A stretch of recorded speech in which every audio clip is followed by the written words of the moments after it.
দর্শক সবাইকে আমন্ত্রণ নিউজ 24 সকাল 10টার সংবাদে আপনাদের সঙ্গে পুরো সংবাদ জুড়ে আছি আমি তামিমুর রহমান তন্ময়। আজ মহান মে দিবস। অধিকার আদায়ে শত বছরের সংগ্রামেও বঞ্চিত শ্রমজীবীরা। বৈশ্বিক মহামারীতে শ্রমিকের সেই বঞ্চনা যেন আরও প্রকট হয়ে উঠছে। দেশে দেশে লকডাউনে কর্মহীন হয়ে পড়ছে লাখ লাখ শ্রমিক। বাংলাদেশও বাড়ছে বেকারের সংখ্যা। দিবস উপলক্ষে পৃথক বাণী দিয়েছেন রাষ্ট্রপতি মোহাম্মদ আব্দুল হামিদ এবং প্রধানমন্ত্রী শেখ হাসিনা। তারা বলেছেন, করোনার ভয়াল পরিস্থিতি মোকাবেলায় সরকার শ্রমজীবী মানুষের পাশেই আছে। ফখরুল ইসলামের রিপোর্ট। নাজমা সোনিয়াদের হাতে বোনা এই জামদানি শাড়ি মানভেদে বাজারে বিক্রি 15 থেকে 50 হাজার টাকা। নিজের তাঁত নিজের শ্রমে তাদের ভাগ্যে জোটে মোটে 4.5 থেকে 6 হাজার টাকা। এখানেও মধ্যস্বত্বভোগীদের জাতাকলে ন্যায্যতা বঞ্চিত শ্রম। আমরা মাছ যে সেই ভাই 4.5 আমি পয়সা আছে আমি অধিকার কেরাই দিব। আমি এর দূরে অধিকার গরিব মানুষ খালি কাম করবো আর খামো। জামদানির কাজ করি 15 বছর ধরে, মাসে 4.5 টাকা পাই। রূপগঞ্জ জামদানি পল্লীর সব শ্রমিকের গল্পই সালমা সোনিয়াদের রূপান্তর। জামদানি শ্রমিক রুবেলের জীবনে মহামারীর প্রভাব যেন আরো বেশি স্পষ্ট। করোনা আসলো, লকডাউন দিল, তা ওইখান থেকে আমরা যে ক্ষতির মুখোমুখি হয়েছি, এই ক্ষতির টেনে বাকি আরো 2-3 বছরে, 1 বছরের এই লকডাউনে উঠতে পারবো কিনা সন্দেহ। অর্থনীতির চালিকা শক্তি এই শ্রমিকরা ন্যায্য মজুরির দাবিতে এখনো সোচ্চার। একই সঙ্গে ভাইরাসের থাবায় আরো বিপর্যস্ত করে তুলেছে তাদের জীবন। তাই বিশ্লেষকরা বলছেন, শ্রমিকদের ন্যায্য মজুরি নিশ্চিত করা গেলে মাথা তুলে দাঁড়াবে দেশের অর্থনীতি। করোনায় অচল পৃথিবীতে সচল নেই শিল্প শ্রমিকের জীবন। লকডাউন আর নানা বিধিনিষেধে প্রাপ্ত মজুরিটুকুও মেলা দায়। শ্রমের তুলনায় আমরা প্রকৃত মজুরি পাই না। অধিকার শুধু খাতার মধ্যেই মনে লেখা থাকে বাংলাদেশে, এর বাইরে অধিকারের সরটাও মনে কোনো শ্রমিকে আজও পর্যন্ত কইতে পারতো না যে পাইছে। মহামারীতে ভীষণ বিপাকে খেটে খাওয়া মানুষ। নিত্যদিনের কাজ যেমন নেই, তেমনি পাল্লা দিয়ে বাড়ছে ছাঁটাইও। এমন ভয়াবহ বিপর্যয়ে শ্রমিকের বঞ্চনা আরও প্রকট হচ্ছে বলে মত অর্থনীতিবিদদের। বেশিরভাগ শ্রমিকরাই এখানে তাদের কোনো অধিকার নেই। কাজ করলে বেতন বা মজুরি পায়, কাজ না করলে কিছুই পায় না। 2 বছর পার হয়ে গেল, মানে 2 মে দিবস পার হয়ে গেল, কিন্তু শ্রমিকদের যে বঞ্চনা সেটা কিন্তু প্রকটিত হচ্ছে। 1886 সালের 1 মে যুক্তরাষ্ট্রের শিকাগো শহরে কাজের 8 ঘন্টার দাবিতে পথে নামেন শ্রমিকরা। দাবি পূরণে সে আন্দোলনে বুকে রক্ত ঝরে শ্রমিকদের, যার বিনিময়ে বিশ্বজুড়ে মেলে দৈনিক 8 ঘন্টা কাজের স্বীকৃতি। সেই থেকে প্রতি বছর 1 মে আন্তর্জাতিক শ্রমিক দিবস হিসেবে পালন করে আসছে বিশ্ব। 2 বছর ধরে চলা মহামারীর এই কঠিন প্রেক্ষাপটে আন্তর্জাতিক শ্রম সংস্থা আইএলওর আশঙ্কা, মহামারীতে সৃষ্ট অর্থনৈতিক সংকটে ঝুঁকিতে পড়বে বিশ্বের প্রায় 160 কোটি শ্রমিকের জীবন। এজন্য এমন দুর্দিনে সরকারের পাশাপাশি অন্যান্যদেরও পাশে থাকার তাগিদ অর্থনীতিবিদদের। ফখরুল ইসলাম, নিউজ 24, ঢাকা। দেশে গেল 1 সপ্তাহে কমতির দিকে করোনায় মৃত্যুর সংখ্যা। আক্রান্তের হারও নেমেছে 10%। বিশেষজ্ঞরা বলছেন, করোনার নাগাল টানতে বিধিনিষেধের মধ্যে দিয়েই এগোতে হবে বাংলাদেশকে। স্বাস্থ্যবিধি মানাতে কঠোর হওয়ার পাশাপাশি টিকা উৎপাদনের তাগিদ তাদের। প্লাবন রহমানের রিপোর্টে বিস্তারিত। গত 16 এপ্রিল করোনায় দেশে প্রথমবারের মতো 100 ছাড়ায় মৃত্যু। এরপর 19 এপ্রিল একদিনে সর্বোচ্চ 112 জনের মৃত্যু দেখে বাংলাদেশ। এরপর দিনে 100-র নিচেই ঘুরপাক খেয়েছে এর সংখ্যা, যদিও 25 এপ্রিল আবার মৃত্যু 101 জনের। এরপর থেকেই কমতির দিকে মৃত্যু 30 এপ্রিল, যা নেমেছে 57 জনে। বেশ কমেছে আক্রান্তের হারও। 9 এপ্রিল যেখানে পরীক্ষার তুলনায় করোনা শনাক্ত ছিল 24%, কমতে কমতে তা এখন 10%-এর আশেপাশে। 29 এপ্রিল শনাক্তের হার নামে 9%-এর ঘরে। আসলে লকডাউনটা আমাদের কাজ করছে। 5 তারিখ থেকে যে লকডাউনটা চলছে, ধরতে গেলে এইটা মূল আমাদের নিয়ামক যে আমাদের সংক্রমণটা ঊর্ধ্বমুখিতা থেকে নিম্নমুখিতায় চলে আসছে এবং মৃত্যুও কমবে আনুপাতিক হারে। পুরো এপ্রিল মাস জুড়েই একরকম কঠোর বিধিনিষেধে চলেছে দেশ, যা প্রভাব ফেলতে পেরেছে করোনায় মৃত্যু সংক্রমণে। হাসপাতালেও কমেছে রোগীর চাপ। বিশেষজ্ঞদের মতে দীর্ঘমেয়াদী পরিকল্পনায় এখন স্বাস্থ্যবিধি মানা আর টিকা উৎপাদনে যেতে হবে বাংলাদেশকে। ভ্যাকসিন কিন্তু একটি বৈজ্ঞানিক বিষয় না, এটা সবসময় মনে রাখা ভালো, এটি কূটনৈতিক রাজনৈতিক হাতিয়ার। এবং এবারও পৃথিবীকে আসলে দুই ভাগে ভাগ করে দিচ্ছে vaccine.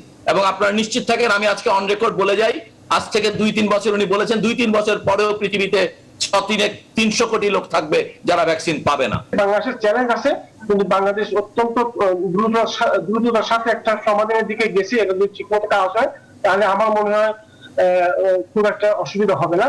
But at the same time নিজের দেশে ভ্যাকসিন তৈরি করা শুরু করতে হবে।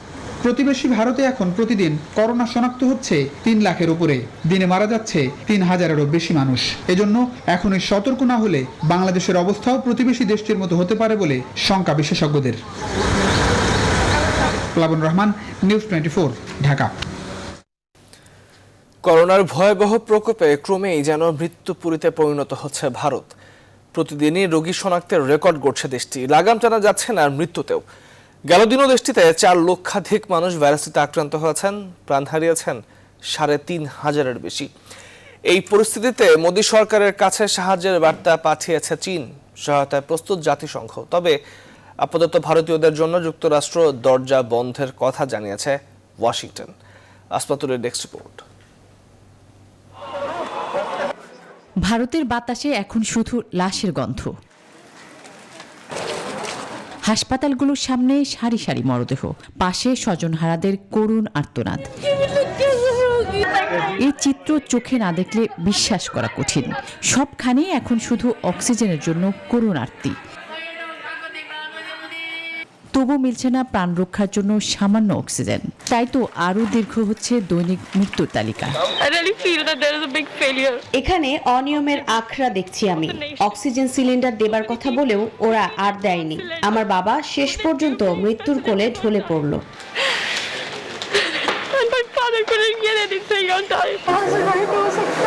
এই ক্ষতির কোনো সান্ত্বনা হয় না। আমার মেয়েটা একা হয়ে গেল।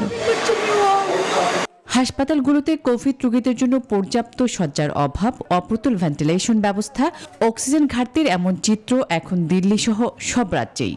তাই পরিস্থিতি মোকাবেলায় সেনাবাহিনীকে বিশেষ আর্থিক ক্ষমতা দিয়েছে সরকার। দিল্লি লকডাউনের সীমা বাড়ানো হয়েছে 3 মে পর্যন্ত। কেন্দ্রের সঙ্গে সহযোগিতার জন্য দিল্লি সরকারকে নির্দেশ দিয়েছেন সুপ্রিম কোর্ট। আর দ্রুত সৎকার নিশ্চিতে পশ্চিমবঙ্গ সহ বিভিন্ন রাজ্যে নামানো হচ্ছে লোকবল। এছাড়াও ভারতের লাগামহীন সংক্রমণের জেরে 31 মে পর্যন্ত বন্ধ করা হয়েছে আন্তর্জাতিক বিমান চলাচল। তবে দেরিতে হলেও করোনায় বিপর্যস্ত ভারতকে সহায়তার হাত বাড়িয়েছে শি জিনপিং সরকার। সাহায্যের জন্য প্রস্তুত থাকার কথা জানিয়েছে জাতিসংঘ। তবে পরিস্থিতি নিয়ন্ত্রণে আসার আগে ভারতীয়দের আপাতত যুক্তরাষ্ট্রে প্রবেশে নিষেধাজ্ঞার কথা জানিয়েছেন মার্কিন ভাইস প্রেসিডেন্ট কমলা হ্যারিস। আসমাতুলি, নিউজ 24। পুঁজিবাজারে ব্যাংকের বিনিয়োগ বাড়াতে এবার নতুন পথে হাঁটছে নিয়ন্ত্রক সংস্থা বিএসইসি। কোনো ব্যাংকে পাবলিক মার্কেটে তালিকাভুক্ত হতে হলে আগেই 200 কোটি টাকা বিনিয়োগ করতে হবে পুঁজিবাজারে।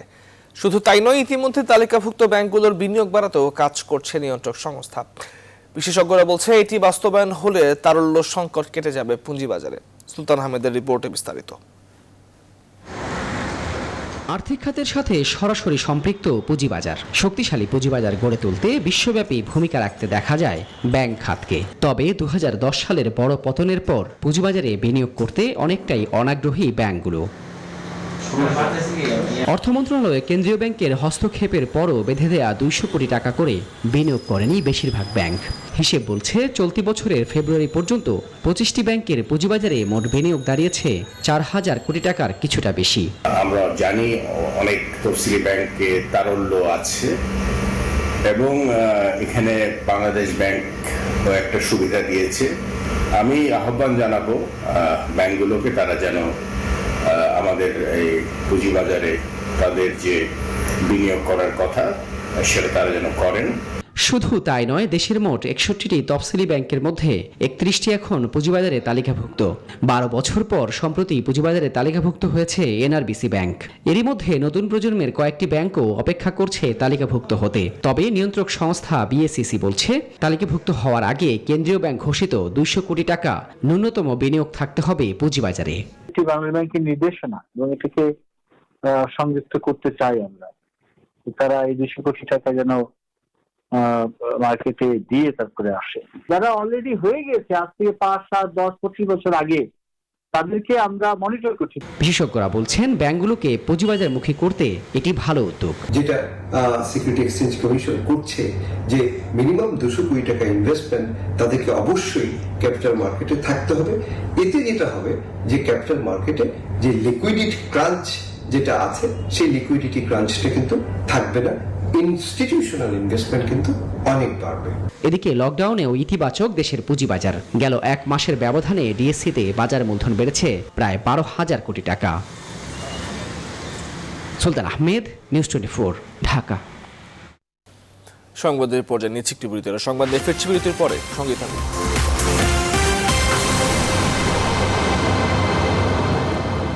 বিরতির পর স্বাগত আরো একবার, আপনারা দেখছেন নিউজ 24 সংবাদ। পানি বিশুদ্ধকরণ প্লান্ট অকেজো হওয়ায় রংপুর মেডিকেল কলেজ হাসপাতালের কিডনি ডায়ালিসিস 3 সপ্তাহ ধরে বন্ধ রয়েছে। এই অবস্থায় ডায়ালিসিস করতে পারছেন না শত শত রোগী। এতে দুর্ভোগ বেড়েছে রোগী ও স্বজনদের মাঝে। রিজাল করিম মানিকের তথ্যচিত্রে ডেস্ক রিপোর্ট। এ চিত্র রংপুর মেডিকেল কলেজ হাসপাতালের কিডনি ডায়ালাইসিস বিভাগের। সব বেড রোগী শূন্য। সাধারণত এখানে 40 থেকে 50 জন কিডনি রোগী ও তাদের স্বজনদের উপস্থিতি থাকত। 2টি পানি বিশুদ্ধকরণ প্লান্ট নষ্ট হওয়ায় গেল 3 সপ্তাহ ধরে কিডনি রোগীদের ডায়ালাইসিস বিভাগটি বন্ধ রয়েছে। তাই এখানে এখন শুনশান নীরবতা। স্বজনরা জানান একজন রোগীর সপ্তাহে 2 দিন করে ডায়ালাইসিস হয়। এখানে ডায়ালাইসিস বন্ধ থাকায় নিয়মিত রোগীগুলো বিপাকে পড়ছেন। এই অবস্থায় বেসরকারি হাসপাতালে অনেক বেশি টাকায় ডায়ালাইসিস করাতেও বাধ্য হচ্ছেন অনেকে। 1 মাস থেকে এটা বন্ধ হয়ে আছে, আমাদের অনেক অবস্থা খারাপ। এই যে পেটে পানি চলে আসছে, ঠ্যাঙ্গে পানি আসছে, মুখে পানি আসছে, আমরা এখন কিভাবে চলবো? বাহিরে আমি 2-3টা ডায়ালিসিস করছি, কিন্তু এত টাকা যে আমার বাবার পক্ষে সেটা দেওয়া সম্ভব হচ্ছে না। রোগী বাঁচানো আমাদের পক্ষে খুব কষ্টকর হয়ে গেছে। সংশ্লিষ্টরা জানান যন্ত্রগুলো ঠিক করার জন্য এরই মধ্যে উদ্যোগ নেওয়া হয়েছে। আমরা এটা মেরামতের জন্য ন্যাশনাল ইলেকট্রোমেডিক্যাল ওয়ার্কশপকে আমরা চিঠি দিয়েছি। ঢাকা থেকে প্রকৌশলীরা এসে যে একদম রাতারাতি করে দিবে তাও তো সম্ভব না। তারপরে আমরা আমাদের চেষ্টা অব্যাহত আছে।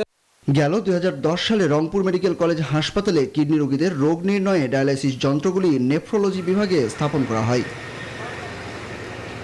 Desk report, news 24। এবারে সারা সৌজন্যে ঈদ বাজারের খবর।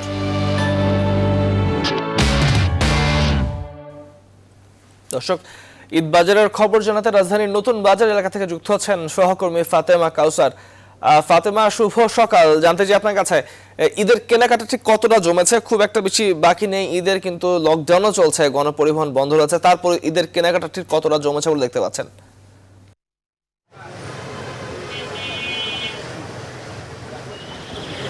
শুভ সকাল তন্ময়। আপনি জানেন যে ঈদের বাকি আর 12 দিন রয়েছে। আর করোনাকালীন সময়ে আসলে আমরা দেখতে পাচ্ছি যে আসলে যেহেতু ঈদের পরিবারের ছোট সদস্য থেকে শুরু করে সবার জন্য কিছু না কিছু কেনাকাটা করতে হয়, সেজন্য এখানে এসে আসলে তেমনটি দেখছি। কিছুক্ষণ আসলে আগে আসলে দোকানপাট খোলা হয়েছে, সবাই এক ধরনের প্রস্তুতি নিয়েছেন, দোকানটা খুলেছেন মাত্র। তবে কিছু কিছু দোকানে আবার দেখতে পাচ্ছি যে এরই মধ্যে আসলে ক্রেতারা চলে এসেছেন। তারা বলছেন যেহেতু রমজানের সময় বিকেলে ইফতার তৈরির এক ধরনের বাসায় কাজ থাকে, সেজন্য আসলে সকাল সকাল তারা তাদের কেনাকাটাটা সম্পূর্ণ করতে চলে এসেছেন। আমরা দেখতে পাচ্ছি যে এখানে বেশ কয়েকটি দোকানে আসলে ক্রেতার ভিড় রয়েছে, বিক্রিও হচ্ছে। সবাই ঈদ উপলক্ষে কেনাকাটা করছেন, পছন্দ করছেন। এবং এখানে স্বাস্থ্যবিধি যেটি দেখছি যে আসলে অনেকে চেষ্টা করছেন মানার, অনেকে আবার দেখা যায় নানা অজুহাতে সেটি মানছেন না। তবে বলছিলেন দোকানিরা যে তারা আসলে নতুন নতুন কালেকশন নিয়ে এসেছেন এবং ঈদ উপলক্ষে, ঈদকে কেন্দ্র করে যেহেতু একটু গর্জিয়াস ড্রেস সবাই পছন্দ করে, সেজন্য গর্জিয়াসের মধ্যে বলছিলেন যে আসলে কেনাকাটা করেন অনেকে। আমি একজন বিক্রেতার কাছে একটু জানতে চাই, আপনার কাছে একটু জানতে চাই কেনাকাটা কেমন জমে উঠেছে? জি আলহামদুলিল্লাহ, অনেক ভালো হইতেছে আল্লাহর রহমতে। একটু ধীরে ধীরে বাড়তেছে আর কি বেচা কিনা আর কি। তবে সামনের যে বাকি 10 রোজা আছে মনে হয় যে একটু ভালোই হবে আর কি ইনশাআল্লাহ। উনি যেমনটি বলছিলেন যে ধীরে ধীরে জমে উঠছে, যেহেতু আরও 12 দিনের মতো সময় আছে, সেজন্য আসলে তারা বলছিলেন যে সামনের দিনগুলোতে হয়তো বা আরেকটু বেশি জমজমাট হবে মানুষ শেষের দিকে, যেহেতু জানেন যে মাস মাত্র নতুন একটি মাস শুরু হয়েছে, সবার বেতনের একটি ব্যাপার আছে, এখন যেহেতু সবার হাতেই টাকাটা চলে আসবে, এখন কেনাকাটাটাও একটু বেশি জমজমাট হবে, তাদের বিক্রিটাও বাড়বে, তেমনটি তারা বলছিলেন। তবে আমরা এখানে এসে যেটি দেখতে পাচ্ছি যে 10টার পরপরই আসলে দোকানগুলোতে মানুষের সমাগম বেড়েছে। সবাই বলছে পরিবারের ছোট সদস্যদের জন্য তো কিনতেই হয়, এজন্য স্বাস্থ্যবিধি মেনে আসলে তারা চলে এসেছেন। ভাই, আপনার কাছে জানতে চাই কেনাকাটা কেমন জমে উঠেছে আপনার? ম্যাডাম বেশি না, করোনার কারণে খুবই খারাপ। জি। কোন ধরনের পোশাকগুলো বেশি চাহিদা? এই বাচ্চাদের সুতি আইটেমটা হলো বেশি চাহিদা, একটু গরম। গরমের কারণে মানে সুতি মালের চাহিদাটা বেশি একটু। আর তাছাড়া বেচাকেনার অবস্থা খুবই খারাপ, আমরা তার জন্য বালনেকটা বেশি উঠাইতে পারতেছি না। আসলে তাই, যেহেতু গণপরিবহন বন্ধ রয়েছে, করোনার প্রকোপটা বেড়েছে, সেজন্য আসলে গণপরিবহন বন্ধ থাকার কারণে আশেপাশে প্রতিটা শপিং মলের আশেপাশে যারা থাকেন তারাই আসলে দেখা যায় কাছাকাছি যে শপিং মলটি আছে সেই শপিং মল থেকেই কেনাকাটা করেন। তবে বলছিলেন যেহেতু গরমের কারণে আসলে কেনাকাটার ক্ষেত্রে দেখা যায় সবাই আসলে সুতির কাপড়টাকে বেশি প্রাধান্য দেন। তবে অনেকে আবার দেখা যাচ্ছে এখন অলস সময় পার করছেন, সেই অর্থে আসলে ক্রেতাদের দেখা যায় না। কি কিনলেন? চুড়ি কিনছি। কেনাকাটা কি শেষ পর্যায়ে নাকি সামনের দিকে কিনবেন আরো? না, মেয়ে আছে, মেয়ে মার্কেটিং করে দিব, মেয়ে তো চাকরি করে, জব করে, ও কিনে দিবে। আমি আসছি মানে ওই 2টা চুড়ি নেওয়ার জন্য। আসলে ঈদের যেটি জানেন যে জামা কাপড়ের পাশাপাশি সবার অর্নামেন্টের একটি চাহিদা থাকে, কসমেটিকের বেচা কেনাও আমরা দেখি যে বাড়ে, এবং জুতার দেখি যে বিভিন্ন ধরনের জুতার কালেকশানেও দেখা যায় ভিন্নতা থাকে। সবাই আসলে জুতা, কসমেটিক, জামা কাপড় সব কিছু মিলিয়ে আসলে ঈদ আয়োজন, এবং সবাই চেষ্টা করেন ঈদটাকে আরও বেশি সুন্দর করার জন্য। তবে তন্ময় যেমনটি বলছিলেন যে যেহেতু করোনাকালীন সময়, তার মধ্যে লকডাউন চলছে এবং গণপরিবহন বন্ধ, সবকিছু মিলে বিক্রেতারা একটু হতাশ। তারা বলছিলেন যে আসলে প্রতি বছর রমজানের ঈদে তাদের সবচেয়ে বেশি বেচা কেনা হয়, সেই অর্থে কিছুটা কম। তবে তারা প্রত্যাশা করছেন যে ঈদের যেহেতু আরো 12 দিনের মতো সময় বাকি আছে, সামনের দিনগুলোতে তাদের কাঙ্ক্ষিত বেচা কেনাটা হবে। তন্ময়। ফাতেমা কাউসার, আপনাকে ধন্যবাদ আমাদের সঙ্গে যুক্ত হয়ে ঈদ বাজারের খবর জানাবার জন্য। যাচ্ছি পরবর্তী সংবাদে। করোনার ভয়াবহতার মধ্যেও চট্টগ্রামে ঈদ মার্কেটে উপচে পড়া ভিড় ক্রেতাদের। স্বাস্থ্যবিধির কোনো বালাই নেই, ফুটপাতেও জমেছে ঈদের বাজার। ক্রেতাদের রুচির সঙ্গে মানিয়ে দেশীয় বুটিক্স হাউসগুলো ঈদকে সামনে রেখে বুনন ও নকশা এনেছে নতুনত্ব ও আধুনিকতা। তবে ক্রেতারা বলছেন পছন্দের পোশাক মার্কেটে থাকলেও দাম বেশি হওয়ায় হতাশ তারা। আহাদুল ইসলাম বাবুর ক্যামেরায় চট্টগ্রাম থেকে নয়ন বড়ুয়া জয় রিপোর্টে বিস্তারিত। ঈদের নতুন পোশাকের সন্ধানে করোনা ভাইরাসের ভয়াবহতার মধ্যেও থেমে নেই কেনাকাটা। চট্টগ্রামের জহুর হকাস মার্কেট ও রিয়াজউদ্দিন বাজারের মার্কেটে সবচেয়ে বেশি ক্রেতাদের ভিড়। বেচা বিক্রি বেড়ে যাওয়ায় খুশি বিক্রেতারা। বেচা বিক্রি হ্যাঁ আলহামদুলিল্লাহ বেশি বাড়ে নাই, বাট মিডিয়াম রেঞ্জে বেচে কিনা হচ্ছে আমাদের। এখানে কাস্টমার আসলে তেমন একটা খুঁজে না, এখানে কাস্টমার হলো যেটা পছন্দ হচ্ছে সেটাই নিচ্ছে। এখন কারো পছন্দ দেশিটা আর কারো বিদেশিটা পছন্দ হলো ওইটাই নিচ্ছে। বিদেশি পোশাকের পাশাপাশি দেশীয় পোশাকের প্রতি ক্রেতাদের আকর্ষণ থাকলেও দাম বেশি হওয়ায় হতাশ তারা। অন্যদিকে মার্কেটগুলোতে স্বাস্থ্যবিধি না মানার অভিযোগ ক্রেতাদের। পছন্দের পোশাক তো আছে, কিন্তু দাম আছে, দামের জন্য নিতেও পারতেছি না। এরকম কিছু দোকানে মানলেও কিন্তু সব দোকানে ওরা স্বাস্থ্যবিধির ইয়েটা রাখে না, যেমন হ্যান্ড স্যানিটাইজার এগুলো ওরা রাখে না এখানে। বিদেশি এগুলো পছন্দ হয়, ভালো লাগে আমাদের, কিন্তু প্রাইস বেশি। প্রাইস তো অনেক যাচ্ছে, যেটা মূল্য সেটা তো নিতে চাচ্ছে না, ওরা তারা বেশি বলতেছে। স্বাস্থ্যবিধি না মানায় করোনার প্রকোপ আরও বাড়ার আশঙ্কা করছেন চিকিৎসকরা। যেভাবে গাদাগাদি করে ঘাসাঘাসি করে তারা সবাই যে মার্কেটিং করছে, এতে কিন্তু আমরা একটা মহাবিপদ, কিন্তু তৃতীয় ঢেউয়ের কিন্তু আশঙ্কা করছি। জনপ্রিয় বিভিন্ন টিভি সিরিয়াল ও সিনেমার নামে জমকালো পোশাক এসেছে বাজারে। আর শাড়ির মধ্যে জামদানি, রাংখাট, হায়দ্রাবাদি ফ্যাশন, শিফন, জর্জেট ও কাতানের চাহিদা রয়েছে। নয়ন বড়ুয়া জয়, নিউজ 24, চট্টগ্রাম। সংস্কারের অভাবে পিরোজপুরের স্বরূপকাঠি উপজেলার সড়কগুলোর বেহাল দশা। স্থানীয়দের অভিযোগ, রাস্তার পিচ ও খোয়া উঠে বিভিন্ন স্থানে সৃষ্টি হয়েছে বড় বড় গর্ত। চলাচলের অনুপযোগী এই সড়কে প্রতিনিয়তই ঝুঁকি নিয়ে চলছে যানবাহন। প্রায়ই ঘটছে দুর্ঘটনাও। এই অবস্থায় দুর্ভোগের শিকার লাখো মানুষ। অবশ্য দ্রুতই সড়ক সংস্কারে আশ্বাস দিয়েছেন সংশ্লিষ্টরা। ইমন চৌধুরীর তথ্যচিত্রে ডেস্ক রিপোর্ট। স্বরূপকাঠি শহর থেকে বলদিয়া ইউনিয়ন হয়ে নাজিরপুর উপজেলা সড়ক 15 কিলোমিটার। আবার স্বরূপকাঠি থেকে পিরোজপুরের কলাখালী খেয়াঘাট পর্যন্ত রয়েছে প্রায় 20 কিলোমিটার সড়ক। এই 35 কিলোমিটার রাস্তার বেশিরভাগই খানাখন্দে ভরা। স্থানীয়দের অভিযোগ, দীর্ঘদিন সংস্কার না করায় এসব রাস্তার বিভিন্ন স্থানে পিচ ও খোয়া উঠে সৃষ্টি হয়েছে বড় বড় গর্তের। ভাঙাচোরা সড়কের কারণে 30 মিনিটের পথ পাড়ি দিতে সময় লাগছে 1 ঘন্টা। আবার চলাচলের অনুপযোগী এই সড়কে ঝুঁকি নিয়ে চলছে যানবাহনও, প্রায়ই ঘটছে দুর্ঘটনা। কেউ রাস্তার কোনো উদ্যোগ নিতে আসে না, মানে কাজবাজ হইতে আসে না। এই রাস্তায় অনেক দিন পর্যন্ত এরকমই চলতে আছে আর কি। বর্ষাকাল আইলে গাড়ি উল্টে দিয়ে খালে পড়ে যায়, অনেক লোক অ্যাক্সিডেন্ট হয়। আমরা এটাই আশা করি যাতে রাস্তাটা চলাচল করতে পারে, মানুষের খুবই দুর্ভোগ। সংশ্লিষ্টরা বলছেন দ্রুতই সড়কগুলো সংস্কারের উদ্যোগ নেওয়া হবে। ভাঙ্গাচুরা অবস্থা আছে, এটা সংস্কার করা দরকার। আমরা এটা এই অর্থ বছরে, আমরা আগামী অর্থ বছরে আমরা এই রাস্তাটিতে সরজমিনে পরিদর্শন করে আমরা সংস্কারের ব্যবস্থা নেব। জনদুর্ভোগ কমাতে স্বরূপকাঠি উপজেলার সড়কগুলো মেরামতের সব ধরনের পদক্ষেপ নেবে প্রশাসন, এমন প্রত্যাশা ভুক্তভোগীদের। Desk report, news 24। চুয়াডাঙ্গায় বাণিজ্যিকভাবে গোল্ডেন ক্রাউন জাতের হলুদ তরমুজ চাষ করছেন কৃষকরা। অল্প খরচে লাভ বেশি হয় এই তরমুজ চাষে আগ্রহ বাড়ছে অনেকের। বাজার দর চড়া থাকে আর্থিকভাবে লাভবান হচ্ছেন এই অঞ্চলের কৃষকরা। জামাল আক্তারের তথ্যচিত্রে ডেস্ক রিপোর্ট। 10 বছর আগে চুয়াডাঙ্গার গারাবাড়িয়া গ্রামে গোল্ডেন ক্রাউন ও ব্লাব বেবি জাতের অসময়ের তরমুজের আবাদ শুরু করেন কৃষকরা।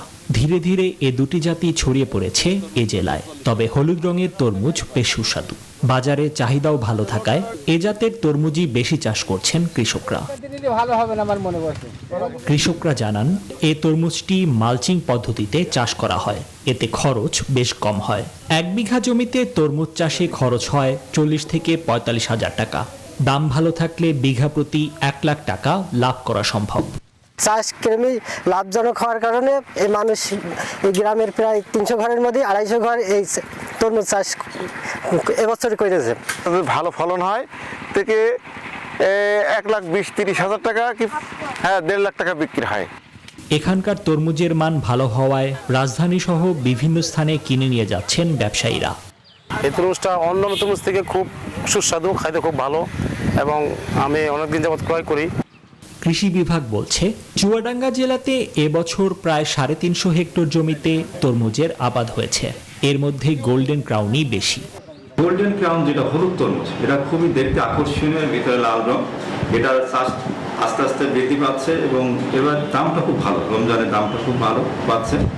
চলতি মৌসুমে চুয়াডাঙ্গায় 7,000 মেট্রিক টন হলুদ তরমুজ উৎপাদন হবে বলে আশা করছেন সংশ্লিষ্টরা। Desk report, news 24। খুলনার রূপসা উপজেলার শেষ প্রান্তে ফকিরহাট সাতবাড়িয়া গ্রামে ভীমরুলের চাকে আগুন দিতে গিয়ে পান বরজ ভূস্মিত হয়েছে তরিকুল শেখ নামে এক প্রান্তিক চাষির। এতে প্রায় 10,000 পান গাছ পুড়ে 2 লাখ টাকার ক্ষতি হয়েছে বলে দাবি তার। বৃহস্পতিবার দুপুরে দুর্ঘটনাটি ঘটে। তরিকুল জানায়, পান বরজের পাশে বিষাক্ত ভীমরুল বাসা তৈরি করেছিল। পান বরজের কাজ করতে এলে মাঝে মধ্যে ভীমরুল কামড় দিত। এই কারণেই ভীমরুলের ওই চাকে আগুন দিয়েছিলেন তিনি। কিন্তু ওই আগুনের ফুলকি বাতাসে এসে পড়ে তারই পান বরজের ওপর। মুহূর্তে আগুন লেগে তার 10 কাঠা পান বরজ সম্পূর্ণ পুড়ে যায়। করোনাকালে আয়ের পথ পান বরজ পুড়ে যাওয়ায় নিঃস্ব হয়ে গেছেন বলেও দাবি চাষি তরিকুল শেখের।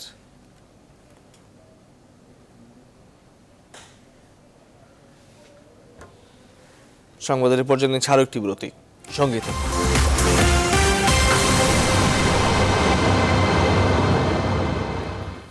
বিরতির পর স্বাগত আরো একবার। আপনারা দেখছেন নিউজ 24 সংবাদ।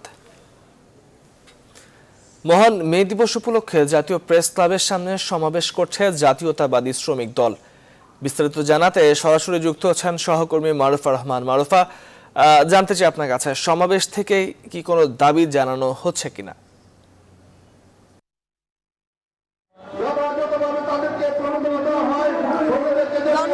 আজকে মূলত মহান মে দিবসে এখানে যারাই দাঁড়িয়েছে, আমি আছি জাতীয়তাবাদী শ্রমিক দলের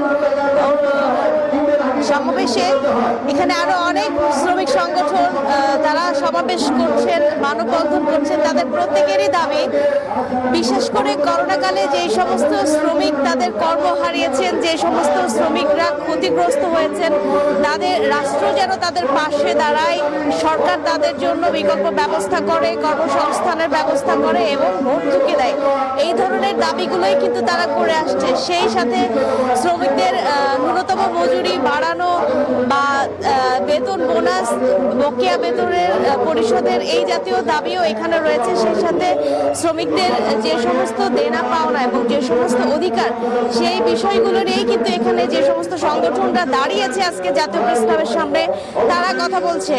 এই সমস্ত কর্মসূচিতে অংশ নেওয়া শ্রমিকরা বলেছে তাদের বিভিন্ন ভাবে আসলে শোষণ বা বঞ্চনার শিকার হতে হয়।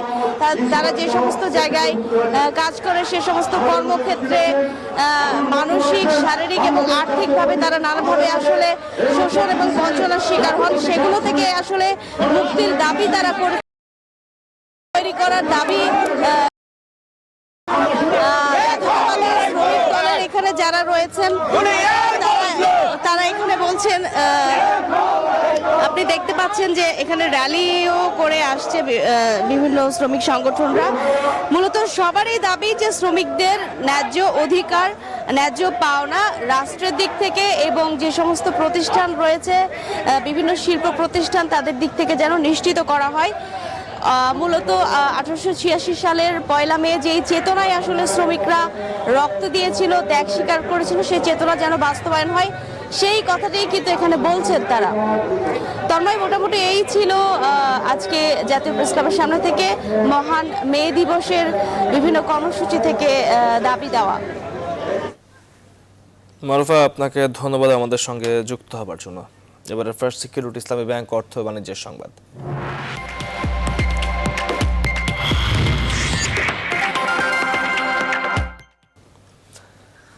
করোনা ভাইরাসের মধ্যে আসছে বাজেট। 2021-22 অর্থ বছরের 6 লাখ কোটি টাকার বাজেটে স্বাস্থ্য ও গার্মেন্টস খাত সহ চট্টগ্রামের অবকাঠামোগত উন্নয়নে সবচেয়ে বেশি গুরুত্ব দেওয়ার দাবি ব্যবসায়ীদের।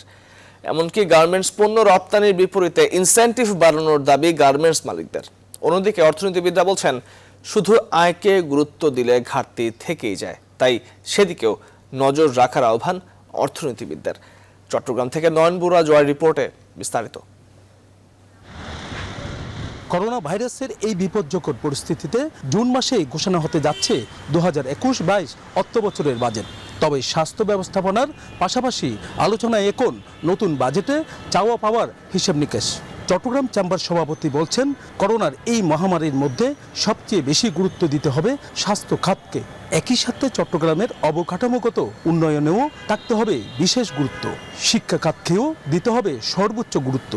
যেহেতু হাই ডেন্সিটি পিপলের দেশ বাংলাদেশ, এখানে স্বাস্থ্য সেবার আগে যে অবস্থা ছিল তার চাইতে এখন মানুষ স্বাস্থ্য সেবার জন্য উদ্গ্রীব। এখানে সবচাইতে বেশি বাজেট এখন অ্যালোকেশন করতে হবে। এদিকে পোশাক শিল্প খাতকে আরো বেশি গুরুত্ব দেওয়ার দাবি গার্মেন্টস ব্যবসায়ীদের। $5 to $10 মিলিয়ন এক্সপোর্টের যে ফ্যাক্টরিজগুলো আছে তারা কিন্তু অনেক বেশি স্ট্রাগল করছে। তো এই ফ্যাক্টরিগুলোকে আমার মনে হয় যে ক্ষুদ্র এবং মাঝারি শিল্পের ক্যাটাগরিতে আমাদের নিয়ে আসা দরকার। করোনা পরিস্থিতির কারণে এবারের বাজেট হবে গতানুগতিকের চেয়ে একটু আলাদা। এর পাশাপাশি ঘাটতির দিকেও সুনজর রাখতে হবে। ডিউ ডিলিজেন্স মেনটেন করে প্রপারলি বাজেটটা যাতে ইমপ্লিমেন্টেড হয়। ফি একটা দিয়ে ইফিসিয়েন্সি, আমার বাজেট যাতে ইফিশিয়েন্টলি মানে মোর ইফিশিয়েন্টলি আউটপুট ডিভাইডেড বাই ইনপুট, এই রেশিওটা যাতে সর্বোচ্চ হয়। সেই আয়ের পথ বন্ধ হয়ে গেছে বা বিঘ্নিত হবে, সুতরাং সেটা পূরণ করার জন্য প্রচুর ঘাটতি হবে এবং সেই ঘাটতি এই এখন প্রধান আলোচ্য বিষয় হয়ে দাঁড়াবে। তবে বাজেট বাস্তবায়নের সুনির্দিষ্ট রূপরেখা থাকতে হবে বলছেন সুশীল সমাজের প্রতিনিধিরা। নয়ন বড়ুয়া জয়, নিউজ 24, চট্টগ্রাম। এবারে আন্তর্জাতিক প্রসঙ্গ। কিরগিজস্তান তাজিকিস্তান সীমান্তে পানির বিরোধের জের ধরে বছরের পর বছর ধরে চলা সহিংসতা ফের শুরু হয়েছে। এই সহিংসতার কমপক্ষে 31 জনের প্রাণ গেছে, আহত হয়েছেন আরও শতাধিক মানুষ। শুক্রবার এমন খবর জানিয়ে প্রতিবেদন প্রকাশ করেছে বিবিসি। তারা জানায়, বুধবার একটি জলাশয়ে নজরদারি ক্যামেরা বসানো নিয়ে দুই পক্ষ পরস্পরের প্রতি পাথর ছুঁড়ে মারতে শুরু করলে বাধে সংঘর্ষ। পরে উভয় পক্ষ অস্ত্রবিরতি এবং সেনা সরিয়ে নিতে রাজি হলেও গোলাগুলির ঘটনা ঘটে। কিরগিজের পক্ষ থেকে হতাহতের সংখ্যা জানা গেলেও তাজিকের পক্ষ থেকে স্পষ্ট করে কিছুই জানানো হয়নি। তবে সহিংসতার জেরে ঘটনাস্থল থেকে সরিয়ে নেওয়া হয়েছে 10,000 মানুষকে। রমজান মাসেও আফগানিস্তানে গাড়ি বোমা হামলার ঘটনা ঘটেছে। শুক্রবার দেশটির পূর্বাঞ্চলে লোগর প্রদেশের রাজধানী পুলি আলমের একটি গেস্ট হাউসে হামলার স্কুল শিক্ষার্থী সহ কমপক্ষে 30 জন নিহত ও 90 জন আহত হয়েছেন। আহতদের হাসপাতালে ভর্তি করা হয়েছে। তাদের কয়েকজনের অবস্থা আশঙ্কাজনক। নিহতের সংখ্যা আরও বাড়তে পারে বলে আশঙ্কা করা হচ্ছে। প্রত্যক্ষদর্শীরা জানায়, হামলার গেস্ট হাউসের ছাদ ধসে পড়ে। ছাদের নিচে চাপা পড়ে ওই হতাহতের ঘটনা ঘটে। বিস্ফোরণে বেশ কয়েকটি ভবন ক্ষতিগ্রস্ত হয়, তবে এখনো কোনো গোষ্ঠী এই হামলার দায় স্বীকার করেনি।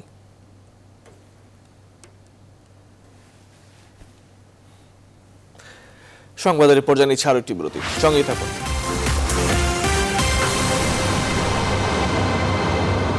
বিরতির পর স্বাগত আরো একবার, দেখছেন নিউজ 24 সংবাদ। এবারে নিউজ 24 স্পোর্টস। ক্যান্ডি টেস্টের তৃতীয় দিনের শুরুতেই ইনিংস ঘোষণা করেছে শ্রীলঙ্কা। 7 উইকেটে হারিয়ে 493 রানে ইনিংস ঘোষণা করে লঙ্কান ব্যাটসম্যানরা।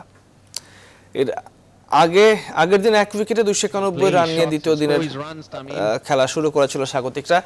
দিনের শুরুতে 2 উইকেট তুলে টাইগারদের ম্যাচে ফিরিয়ে আনেন তাসকিন আহমেদ। এরপর 30 রানে প্রথমকে ফেরানে এই ডানহাতি পেসার। দ্বিতীয় সেশনের শেষ ভাগে লঙ্কান শিবিরের আঘাত হানেন মিরাজ। এই মুহূর্তে ব্যাট করছে Bangladesh. That's what you must try to do. Try and get it to pitch in line and straighten.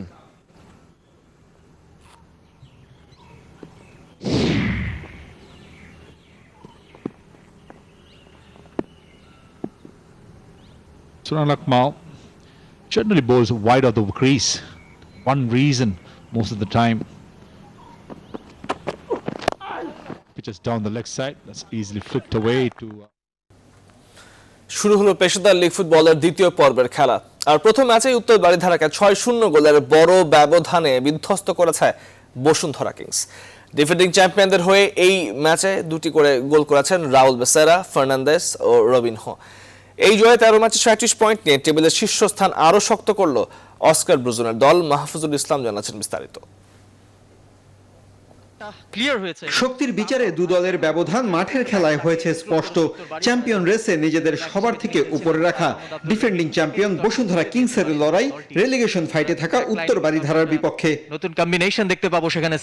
ম্যাচের 4র্থ মিনিটেই গোলের দেখা পায় কিংস। খালেদ শাফির লম্বা থ্রো থেকে হেডে প্রথম স্কোর বেসেরার। 10ম মিনিটে রবিনহোর অ্যাসিস্টে ফার্নান্দেজের গোলে 2-0 ব্যবধানের লিড অস্কারের দলের। বসুন্ধরা কিংস ম্যাচের 11তম মিনিটে এসে 34 মিনিটে রবিনহোর গোলে 3-0 ব্যবধানে এগিয়ে যায় বসুন্ধরা কিংস। বিরতি থেকে ফিরে আক্রমণের ধার বাড়ায় অস্কার ব্রুজন। 56 মিনিটে বক্সের বাইরে থেকে ফার্নান্দেজের মাটি কামড়ানো জোরালো শট রুখতে ব্যর্থ হন উত্তর বারিধারা গোলরক্ষক। 63 মিনিটে বারিধারার গোলরক্ষক ও ডিফেন্সকে ফাঁকি দিয়ে ঠান্ডা মাথায় নিজের জোড়া পূরণ করেন বেসেরা। চমৎকার গোল আমরা দেখলাম। এবং দ্বিতীয় 6ষ্ঠ গোলের দেখা ম্যাচের অতিরিক্ত সময়ে পেনাল্টি থেকে নিজের জোড়া পূরণ করেন রবিনহো। 6-0 ব্যবধানের বড় জয়ে দ্বিতীয় লেগে নিজেদের শুভ সূচনা করল বসুন্ধরা কিংস। আসলে in this premier league Mahfuzul Islam, news 24, Dhaka. ব্যতিক্রমী এক জাদুঘরের খবর জানিয়ে শেষ করব এখনকার আয়োজন। দেশে কৃষিতে আধুনিকতার আলো ছড়িয়ে আসছে নওগাঁর শাহ কৃষি তথ্য পাঠাগার। আর কৃষির বিলুপ্তির হাতিয়ারগুলোকে রক্ষার জন্য ব্যক্তি উদ্যোগে পাঠাগারের পাশাপাশি গড়ে তোলা হয়েছে কৃষি জাদুঘর, যেখানে স্থান পেয়েছে কৃষিক্ষেত্রে ব্যবহৃত যন্ত্রপাতিগুলো। নওগাঁর মান্দার কালীগ্রামে রাজশাহীর কলেজিয়েট স্কুল শিক্ষক জাহাঙ্গীর আলম শাহ নিজ চেষ্টায় কৃষি পাঠাগার ও জাদুঘরটি তৈরি করেছেন। 3 বিঘা জমির উপর নির্মিত কৃষি পাঠাগারে রোপণ করা হয়েছে প্রায় 2 শতাধিক বিভিন্ন ঔষধি ও 120 প্রজাতির ফলজ গাছও। বাবুল আক্তার রানার তথ্য ছবিতে নেক্সট রিপোর্ট। নওগাঁর মান্দার কালী গ্রামের বাসিন্দা রাজশাহী কলেজিয়েট স্কুলের শিক্ষক জাহাঙ্গীর আলম শাহ জানান, কৃষকের সন্তান হওয়ার কারণে ছোটবেলা থেকেই কৃষির প্রতি আলাদা দুর্বলতা রয়েছে তার। তাই তো মনের অজান্তেই নওগাঁয় নিজ বাড়িতে গড়ে তুলেছেন কৃষি পাঠাগার আর কৃষি জাদুঘর। চাষবাস বিষয়ে অনেকে অনেক বিষয় জানে, কিন্তু কৃষির যে জ্ঞানের গ্যাপ ছিল, এই লাইব্রেরিটি তৈরি করার পর দেখেছি যে কৃষির জ্ঞানের গ্যাপটা অনেকটা পূরণ হয়েছে এলাকার। কৃষকদের আধুনিকতার আলো পৌঁছে দেওয়ার লক্ষ্যে 2008 সালে প্রতিষ্ঠা করেন শাহ কৃষি তথ্য পাঠাগার, যেখানে রয়েছে কৃষি বিষয়ের উপর বিভিন্ন ধরনের সংরক্ষিত বই, যা পড়ে শিক্ষিত কৃষকরা তাদের সমস্যার সমাধান পেতে পারেন। আর জাদুঘরে সংরক্ষিত আছে নাঙল, জোয়াল, মই, গরুর গাড়ি, গরুর গোমাই, মাথাল, ঢেকি, কাস্তে সহ কৃষি যন্ত্রপাতি।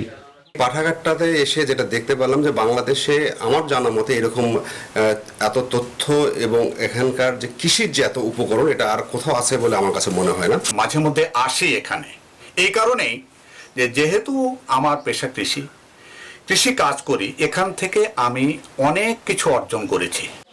শুধু কৃষি পাঠাগার আর জাদুঘরই নয়, এই অঞ্চলের শিশুদের মাঝে বিনামূল্যে পাঠদানের পাশাপাশি কৃষি জ্ঞান ছড়ানোর কাজও করছেন সাদা মনের জাহাঙ্গীর আলম শাহ। ব্যক্তি জীবনে অর্জন করেছেন বঙ্গবন্ধু কৃষি পদক, প্রধানমন্ত্রী কৃষি পদক সহ চলতি বছর পেয়েছেন এসিআই দৃপ্ত কৃষি অ্যাওয়ার্ডও। শুধু কৃষি বিষয়ে বই না, 70টা গ্যালারি আছে, বিভিন্ন ধরনের বই আছে এখানে।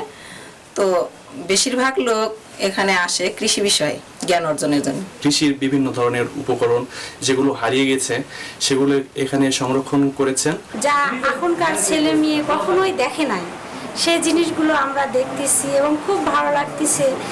জাহাঙ্গীর আলমের 3 বিঘা জমির উপর নির্মিত কৃষি পাঠাগারে রোপণ করা হয়েছে প্রায় 2 শতাধিক বিভিন্ন ঔষধি ও 120 প্রজাতির ফলদ গাছ। কৃষি উৎপাদনের ক্ষেত্রে শাহ কৃষি তথ্য পাঠাগার ও জাদুঘরটি বড় ভূমিকা রাখবে বলে মনে করেন এই কৃষি কর্মকর্তা। আমরা তার সফলতা কামনা করি এবং তার এই যে উদ্যোগ আরো বেশি, উনি এই জিনিসটা আরো বেশি আকারে করবেন, তাহলে আরো বেশি লোকজন উপকৃত হবে এবং কৃষি উৎপাদনের ক্ষেত্রে এটা বিরাট ভূমিকা রাখবে বলে আমি আশা করি। সরকারি পৃষ্ঠপোষকতা পেলে জাহাঙ্গীর আলম শাহর কৃষির আতুর ঘরটি বিশ্বজুড়ে আরো বিস্তৃতি লাভ করবে, এমনটি প্রত্যাশা নওগাঁবাসীর। Desk report, news 24। শেষ সংবাদ সঙ্গে থাকবার জন্য আপনার ধন্যবাদ।